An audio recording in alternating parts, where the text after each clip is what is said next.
நாம் இதுவரை மூன்று மாபெரும் தலைவர்களை பார்த்தோம். என்று நாம் பார்க்க போவது நான்காவது மனிதர். சிறுவயதிலேயே உண்மையை ஏற்றுக்கொண்டவர், நபிகள் நாயகத்தின் நிழலாக வளர்ந்தவர், அறிவின் வாயில் என்று போற்றப்படும் அலி இப்னு அபிதாலிப் ரலியல்லாஹு அன்ஹு. யாரை கண்டால் போர்க்களத்தில் எதிரிகள் நடுங்குவார்களோ, யாரை கண்டால் ஏழைகளின் உள்ளம் குளிருமோ, அந்த மாவீரர் அலியின் ஆரம்ப கால வாழ்க்கை மற்றும் அவர் இஸ்லாத்தை ஏற்ற அந்த தருணத்தை பற்றி தான் இந்த பகுதியில் காண்போம். அஸ்ஸலாமு அலைக்கும் வரஹ்மத்துல்லாஹி வபரகாத்துஹு. அலி ரலியல்லாஹு அன்ஹு அவர்கள் காபாவிற்கு உள்ளே பிறந்த ஒரே மனிதர் என்று வரலாற்று ஆய்வாளர்கள் குறிப்பிடுகிறார்கள். நபிகள் நாயகம் ஸல்லல்லாஹு அலைஹி வஸல்லம் அவர்களின் பெரியப்பா அபுதாலிபின் மகன்தான் இந்த அலி. அபுதாலிப் ஒரு பெரிய குடும்பத்தை நிர்வகிப்பதில் சிரமப்பட்ட போது நபிகளார் சிறுவன் அலியை தனது பொறுப்பில் எடுத்து வளர்த்தார்கள். இதனால் அலி ரலியல்லாஹு அன்ஹு அவர்கள் நபிகளாரின் நேரடி பார்வையில் மிக சிறந்த ஒழுக்கத்தோடு வளர்ந்தார். நபிகளாரை தனது தந்தையாகவும் முன்மாதிரியாகவும் அவர் கருதினார். நபிகளாருக்கு முதல் வகை இறங்கிய போது அலிக்கு வயது வெறும் 10 தான். ஒரு நாள் நபிகளாரும் கதீஜா ரலியல்லாஹு அன்ஹா அவர்களும் ஏக இறைவனை தொழுவதைக் கண்ட அலி வியப்படைந்தார். இது என்ன என்று கேட்டார். நபிகளார் இஸ்லாத்தை விளக்கினார்கள். சிறிது நேரம் யோசித்த அலி தனது தந்தையிடம் கூட கேட்காமல், அல்லாஹ் என்னை படைக்கும் போது என் தந்தையிடம் கேட்கவில்லை, பிறகு நான் ஏன் அவரிடம் கேட்டுவிட்டு அவனை வணங்க வேண்டும் என்று கூறி இஸ்லாத்தை ஏற்றார். சிறுவர்களில் முதலில் இஸ்லாத்தை ஏற்ற பெருமை அலி ரலியல்லாஹு அன்ஹு அவர்களையே சாரும். இஸ்லாமிய வரலாற்றில் அலி ரலியல்லாஹு அன்ஹு அவர்களின் வீரத்திற்கு சான்றாக விளங்கும் முதல் சம்பவம் ஹிஜ்ரத் இரவு. நபிகளாரை கொள்ள எதிரிகள் வீட்டை சூழ்ந்திருந்தனர். நபிகளார் மதீனாவிற்கு புறப்பட்ட தயாரானார்கள். மக்களிடம் வாங்கிய அடைக்கல பொருட்களை உரியவர்களிடம் ஒப்படைக்க அலி ரலியல்லாஹு அன்ஹு அவர்களையே அங்கு இருக்குமாறு பணித்தார்கள். மரணம் நிச்சயம் என்று தெரிந்தும் நபிகளாரின் படுக்கையில் துணிச்சலாக அலி ரலியல்லாஹு அன்ஹு அவர்கள் படுத்துக் கொண்டார். எதிரிகள் உள்ளே நுழைந்த போது அலி ரலியல்லாஹு அன்ஹு அவர்கள் எழுந்ததை பார்த்து திகைத்தனர். நபிகளார் பாதுகாப்பாக மதீனா செல்ல தனது உயிரையே பணியம் வைத்தார் அந்த இள வீரர். மதீனாவிற்கு சென்ற பிறகு நடந்த ஒவ்வொரு போரிலும் அலி ரலியல்லாஹு அன்ஹு ஒரு சிங்கத்தை போல பாய்ந்தார். பத்ரு போரில் எதிரிகளில் முக்கிய வீரர்களை ஒற்றை ஆளாக வீழ்த்தினார். அவருக்கு துல்ஃபிகார் என்று புகழ் பெற்ற வாள் இருந்தது. நபிகளார் சொன்னார்கள், அலியை தவிர ஒரு வீரன் இல்லை, துல்ஃபிகாரை தவிர ஒரு வாள் இல்லை. இவரது வீரத்தை கண்டு எதிரிகள் கதி கலங்கினர். அதே சமயம் ஏழைகளிடம் மிகவும் கனிவாகவும் எளிமையாகவும் பழகும் சுபாவம் அவரிடம் இருந்தது. நண்பர்களே, அலி ரலியல்லாஹு அன்ஹு அவர்களின் ஆரம்ப கால வாழ்க்கை என்பது ஈமானும் வீரமும் கலந்த ஒரு காவியம். ஆனால் கைபர் போரில் அவர் செய்த அந்த சாதனை உலகையே வியக்க வைத்தது. ஒரு பிரம்மாண்டமான கோட்டை கதவை அவர் கைகளாலேயே பெயர்த்தெடுத்த அந்த வரலாறு என்ன? அடுத்த பகுதியில் கைபர் வெற்றி, ஃபாத்திமா ரலியல்லாஹு அன்ஹா அவர்களுடனான திருமணம் மற்றும் அலி ரலியல்லாஹு அன்ஹு அவர்களின் அசாத்தியமான அறிவுத்திறன் பற்றி பார்ப்போம். இணைந்திருங்கள். இஸ்லாமிய வரலாற்றில் உடைக்க முடியாத கோட்டை என்று ஒன்று இருந்ததென்றால் அது கைபர் கோட்டைதான். பல நாட்களாக முஸ்லிம்கள் படைகள் முயற்சி செய்தும் அந்த வெற்றி கனியை பறிக்க முடியவில்லை. அப்போதுதான் நபிகள் நாயகம் ஸல்லல்லாஹு அலைஹி வஸல்லம் அவர்கள் ஒரு வரலாற்று சிறப்புமிக்க அறிவிப்பை செய்தார்கள். நாளை நான் இந்த போர்க்கொடியை ஒரு மனிதரிடம் கொடுப்பேன். அவர் அல்லாஹ்வையும் அவனது தூதரையும் நேசிக்கிறார். அல்லாஹ்வும் அவனது தூதரும் அவரை நேசிக்கிறார்கள் என்றார்கள். அந்த மனிதன் யார்? அந்த தீர்க்கமான வெற்றியை தேடித்தந்த மாவீரர் யார்? வாருங்கள், அலி ரலியல்லாஹு அன்ஹு அவர்களின் அந்த அசாத்தியமான வீரத்தை பார்ப்போம். நபிகளார் யாரை சொன்னார்கள் என்று அனைவரும் ஆவலோடு காத்திருந்தனர். அலி ரலியல்லாஹு அன்ஹு அவர்களுக்கு அப்போது கண்கள் சிவந்த வழியால் அவதிப்பட்டு கொண்டிருந்தார். நபிகளார் அலியை அழைத்து அவரது கண்களில் தனது எச்சிலை தடவி பிரார்த்தித்தார்கள். அடுத்த நொடியே அலி ரலியல்லாஹு அன்ஹு அவர்களுக்கு கண் வழி நீங்கியது. போர்க்களத்தில் அலி ரலியல்லாஹு அன்ஹு அவர்கள் பாய்ந்தார். கைபர் கோட்டையை மாவீரன் மஹப் என்பன் இவரை தாக்க வந்தான். அலி ரலியல்லாஹு அன்ஹு தனது துல்ஃபிகார் வாளால் ஒரே வீச்சில் அவரை வீழ்த்தினார். போரின் ஒரு கட்டத்தில் அவர் கேடயம் தவறி விழுந்தது. அப்போது அலி ரலியல்லாஹு அன்ஹு அவர்கள் அங்கிருந்த ஒரு பிரம்மாண்டமான கோட்டை கதவை பெயர்த்தெடுத்து அதையே கேடயமாக பயன்படுத்தினர். அந்த போர் முடிந்த பிறகு 7 பேர் சேர்ந்தும் அந்த கதவை அசைக்க கூட முடியவில்லை என்று வரலாறு கூறுகிறது. கைபர் வெற்றி அலி ரலியல்லாஹு அன்ஹு என்ற மாவீரரின் பெயரால் எழுதப்பட்டது. அலி ரலியல்லாஹு அன்ஹு அவர்கள் வெறும் போர் வீரர் மட்டுமல்ல, நபிகளாரின் பாசத்திற்குரிய மருமகனும் கூட. நபிகளாரின் அருமை மகள் ஃபாத்திமா ரலியல்லாஹு அன்ஹா அவர்களை மணமுடிக்க பல செல்வந்தர்கள் முன்வந்தனர். ஆனால் நபிகளார் அந்த வாய்ப்பை அலி ரலியல்லாஹு அன்ஹு அவர்களுக்கு வழங்கினார்கள். அலி ரலியல்லாஹு அன்ஹு அவர்களிடம் சொத்து என்று ஏதும் இல்லை. தனது போர்க்கவசத்தை விற்றுத்தான் அந்த திருமணத்திற்கான ஏற்பாடுகளை செய்தார். மிகவும் எளிமையான திருமணம். அவர்கள் வீட்டில் ஒரு பாய், ஒரு தோல் மெத்தை, 2 மண்பானைகள் மட்டுமே இருந்தன. உலகின் மிகச்சிறந்த தம்பதிகளாக அலி மற்றும் ஃபாத்திமா ரலியல்லாஹு அன்ஹா வாழ்ந்தனர். இவர்களுக்கு பிறந்த ஹசன் மற்றும் ஹுசைன் ரலியல்லாஹு அன்ஹு அவர்களை நபிகளார் சுவனத்தின் இளைஞர்களின் தலைவர்கள் என்று அழைத்தார்கள். அலி ரலியல்லாஹு அன்ஹு மற்றும் ஃபாத்திமா ரலியல்லாஹு அன்ஹா அவர்களின் வாழ்க்கை மிகவும் கடினமானது, ஆனால் அன்பானது. ஃபாத்திமா ரலியல்லாஹு அன்ஹா மாவு அரைத்து அவரது கைகளில் தழும்புகள் ஏற்பட்டன. அலி ரலியல்லாஹு அன்ஹு கிணற்றிலிருந்து தண்ணீர் சுமந்து அவரது தோள்களில் தழும்புகள் உண்டாயின.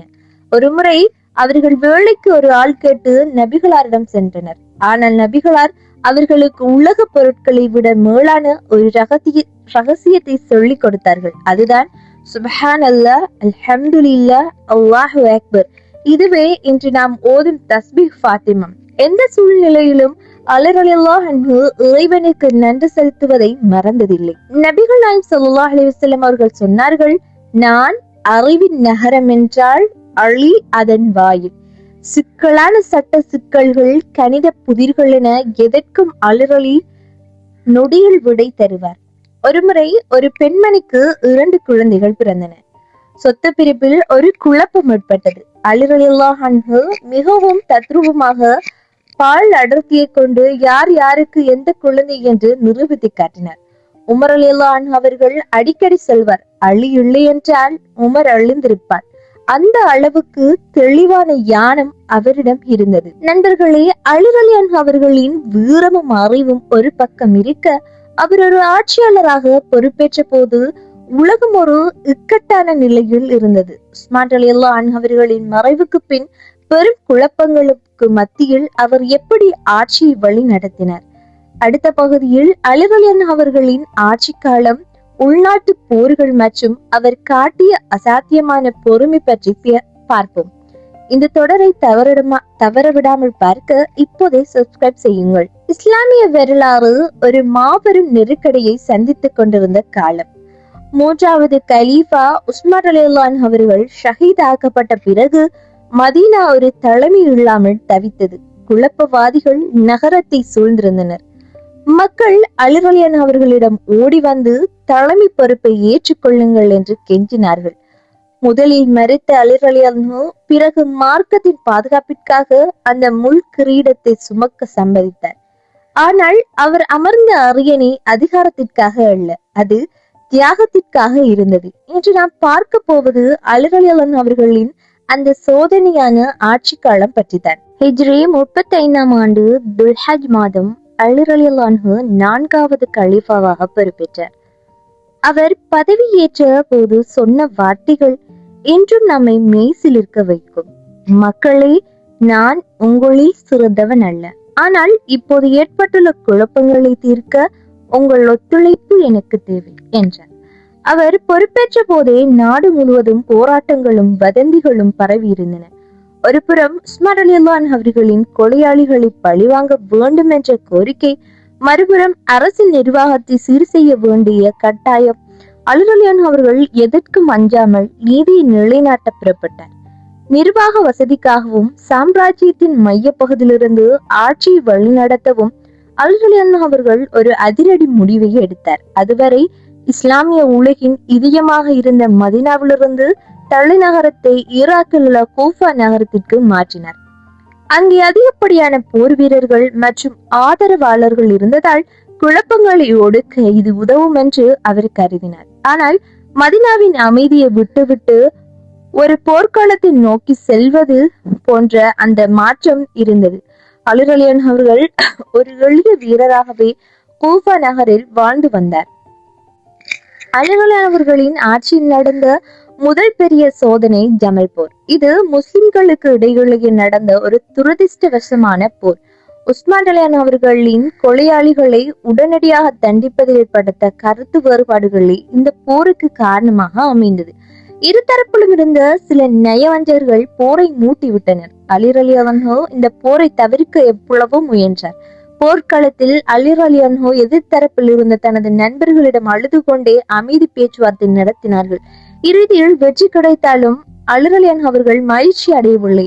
உயிரிழந்த முஸ்லிம்களுக்காக அவர் மண்டியிட்டு அழுதார். மார்க்கத்தின் ஒற்றுமையை நிலைநாட்ட அவர் பட்ட வேதனை சொல்லில் அடங்காதது. ஜமல் போருக்கு பிறகு அடுத்த சவால் சிரியாவில் இருந்து வந்தது. ஆளுநர் முஆவியா ரலியல்லாஹு அன்ஹு அவர்களுக்கும் அல்-ரலியான் அவர்களுக்கும் இடையில் ஏற்பட்ட அரசியல் மோதல் சிப்பீன் போர் வரை சென்றது. மாதக்கணக்கில் இந்த போர் நீடித்தது. போர்க்களத்திலும் அல்-ரலியான் அவர்கள் தனது நீதியை மறக்கவில்லை. எதிர்த்தரப்பினருக்கு தண்ணீர் கிடைக்காத போது அவர்கள் தனது ஆளுகைக்கு உட்பட்ட ஆற்றில் தண்ணீர் எடுக்க அனுமதித்தார். போரின் இறுதியில் ஒரு சமரச ஒப்பந்தம் ஏற்பட்டது. ஆனால் அந்த ஒப்பந்தம் மீண்டும் ஒரு புதிய பிரிவினையை உருவாக்கியது. சமரச ஒப்பந்தத்தை ஏற்காத ஒரு குழுவினர் அலி அவர்களின் படையிலிருந்து பிரிந்து சென்றனர். அவர்கள் கவாரிஜிகள் என்று அழைக்கப்பட்டனர். இவர்கள் அலி அவர்களையே காஃபீர், மதத்தை விட்டு வெளியேறியவர் என்று சொல்லும் அளவிற்கு தீவிரவாதிகளாக மாறினர். அலி அவர்களுக்கு பெரும் தலைவலியாக அமைந்தது இந்த பிரிவுதான். நஹ்வான் போரில் அவர்களை ஒடுக்கினாலும் அவர்களின் வெறுப்பு அலி அவர்களை நோக்கி திரும்பியது. உலகையே வென்ற சிங்கத்தை முதுகில் குத்த ஒரு சதி திட்டம் தீட்டப்பட்டது. நண்பர்களே, அலி அவர்களின் ஆட்சி என்பது ஒரு நெருப்பு ஆற்றில் நீந்துவதை போன்றது. எந்நேரமும் போர்கள், குழப்பங்கள், துரோகங்கள். ஆனால் அந்த நிலையிலும் அவர் ஒரு வேளை கஞ்சி குடித்துவிட்டு மக்களுக்காக தனது வாழ்வை அர்ப்பணித்தார். அடுத்த இறுதி பாகத்தில் அலி அவர்களுக்கு எதிராக தீட்டப்பட்ட அந்த பகிரங்கமான சதி, அவரது உருக்கமான ஷஹாதத் மற்றும் ஒரு சகாப்தத்தின் முடிவு பற்றி பார்ப்போம். தவறாமல் இணைந்திருங்கள். சிறுவயதில் நபிகளாரின் படுக்கையில் மரணத்திற்கு அஞ்சாமல் படுத்த அந்த மாவீரன் இன்று ஒரு பேரரசின் கலீஃபா. ஆனால் அவர் இதயம் உலக புகழை நாடவில்லை. ஜமல் மற்றும் சிப்பீர் போர்களின் காயங்கள் இன்னும் அவரது மனதில் ஆறவில்லை. ஒரு புறம் நயவஞ்சர்களின் சூழ்ச்சி, மறுபுறம் கவாரிஜிகளின் கடும் வெறுப்பு. சிங்கத்தை போன்ற அலி அவர்களை நேருக்கு நேர் போர்க்களத்தில் வீழ்த்த எவராலும் முடியவில்லை. அதனால் இருளின் மறைவில் ஒரு கோழைத்தனமான சதி திட்டம் தீட்டப்பட்டது. இஸ்லாமிய உலகின் மாபெரும் அறிஞரும் வீரருமான அலி அவர்களின் இறுதி பயணத்தை பற்றி இன்று நாம் பார்க்க போகிறோம். ஹிஜ்ரி 40ஆம் ஆண்டு 3 ஹவாரிஜிகள் மக்காவில் கூடினர். அவர்களின் பெயர்கள் அப்துர் ரஹ்மான் இப்னு முல்ஜம், பரத் இப்னு அப்துல்லா மற்றும் அம்ரு இப்னு ஃபக்ர். இவர்கள் ஒரு முடிவுக்கு வந்தனர். முஸ்லிம்களுக்கு நடக்கும் சண்டைகளுக்கு அலி அன்ஹு, முஆவியா ரலியல்லாஹு அன்ஹு மற்றும் அம்ரு இப்னு ஆஷ் ரலியல்லாஹு அன்ஹு ஆகிய மூவருமே காரணம். இவர்களை ஒரே நாளில் கொன்றுவிட்டால் குழப்பம் நீங்கும் என்று தவறாக கருதினர். ரமலான் மாதத்தின் 17வது இரவில் இந்த திட்டத்தை செயல்படுத்த முடிவு செய்தனர். இப்னு முல்ஜம் அலியல்லாஹு அவர்களை கொல்லும் பொறுப்பை ஏற்றுக்கொண்ட கூஃபா நகரத்துக்கு புறப்பட்டார். அவன் தனது கத்தியில் 1000 தினார் மதிப்புள்ள விஷத்தை தடவி தயார் செய்தான். இறப்பதற்கு சில நாட்களுக்கு முன்பிருந்தே அலி அவர்கள் தனக்கு மரணம் நெருங்குவதை உணர்ந்திருந்தார். நபிகள் நாயகம் ஸல்லல்லாஹு அலைஹி வஸல்லம் அவர்கள் முன்னரே அவரிடம் சொல்லி இருந்தார்கள், அலியே, உமது தாடி உமது தலையின் ரத்தத்தால் நனைய போகும் நாள் ஒன்று வரும். அந்த ரமலான் மாதத்தில் அலி அவர்கள் அதிகமாக தொழுதார். இறைவா, என்னை விட சிறந்தவர்களை என்னை கொண்டு செல், இவர்களை விட சிறந்த ஒரு தலைவரை இவர்களுக்கு கொடு என்று பிரார்த்தித்தார். அவரது குடும்பத்தினர் அவரை எச்சரித்த போது, அல்லாஹ்வின் கட்டளை வரும்போது அதை யாராலும் தடுக்க முடியாது என்று அமைதியாக கூறினார். ஹிஜ்ரி 40 ரமலான் மாதம் 19வது பிறை வெள்ளிக்கிழமை சுபஹ் தொழுகைக்கான நேரம். அலி அவர்கள் வழக்கம் போல மசூதிக்குள் நுழைந்து மக்களை தொழுகைக்கு அழைத்தார். அவர் முதல் ரக்காத்தில் சஜிதாவிற்கு சென்ற போது தூணின் பின்னால் மறைந்திருந்த இப்னு முல்ஜம் பாய்ந்து வந்தான். விஷம் தடவிய வாளால் அலி அவர்களின் தலையில் பலமாக வெட்டினான். அலி அவர்களின் புனிதமான இரத்தம் அவரது தாடியில் வழிந்தது. அப்போது அலி அவர்கள் கத்தினார்கள், ஃபுஸ்துவா ரப்பில் கஃபா, கஅபாவின் இறைவன் மீது சத்தியமாக நான் வெற்றி பெற்று விட்டேன். போர்க்களத்தில் வெற்றி பெறுவதை விட இறைவழியில் உயிர் திருப்பதையே அவர் மாபெரும் வெற்றியாக கருதினார். காயமடைந்த அலிரலி அவர்கள் தனது வீட்டிற்கு சுமந்து செல்லப்பட்டார். அவரை வெட்டிய இப்னு முல்ஜாம் பிடிபட்டார். அலிரலியான் அவர்கள் தனது மகன்களிடம் சொன்னார்கள், அவனுக்கு குடிக்க பால் கொடுங்கள், அவனிடம் மென்மையாக நடந்து கொள்ளுங்கள். நான் பிழைத்து விட்டால் அவனை நான் மன்னிப்பேன், நான் இறந்து விட்டால் அவன் என்னை ஒரே ஒரு முறை வெட்டியது போல நீங்களும் ஒரு முறை வெட்டி தண்டியுங்கள்.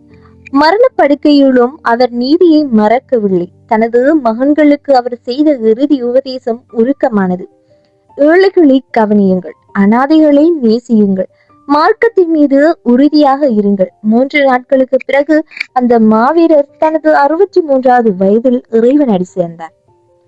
குழப்பவாதிகள் அவரது உடலை தோண்டி எடுத்து விடுவார்கள் என்று அஞ்சியதால் அவரது உடல் ரகசியமாக எடுத்து செல்லப்பட்டு ஈராக்கில் உள்ள நஜாஃப் என்ற இடத்தில் அடக்கம் செய்யப்பட்டது. அலிரலியான் அவர்களின் மறைவோடு இஸ்லாமிய வரலாற்றின் நேர்வழி பெற்ற கலிஃபாக்களின் 30 ஆண்டுகால ஆட்சி நிறைவடைந்தது. அவர் ஒரு வீரராக பிறந்தார், ஒரு அறிஞராக வாழ்ந்தார், ஒரு தியாகியாக மறைந்தார். நபிகளார் சொன்னார்கள், அலியை முஃமின்களை தவிர யாரும் நேசிக்க மாட்டார்கள், நயவஞ்சர்களை தவிர யாரும் வெறுக்க மாட்டார்கள். நண்பர்களே, அலி இப்னு அபி தாலிப் ரலியல்லாஹு அன்ஹுவின் வரலாறு என்பது ஈமானும் வீரமும் அறிவும் நிறைந்த ஒரு மகா காவியம். அவர் வாழ்ந்த அந்த எளிமையான வாழ்க்கை இன்றும் நமக்கு ஒரு மிகப்பெரிய பாடம். இத்துடன் 4 கலிஃபாக்களின் வாழ்க்கை வரலாறு தொடர் முடிகின்றது.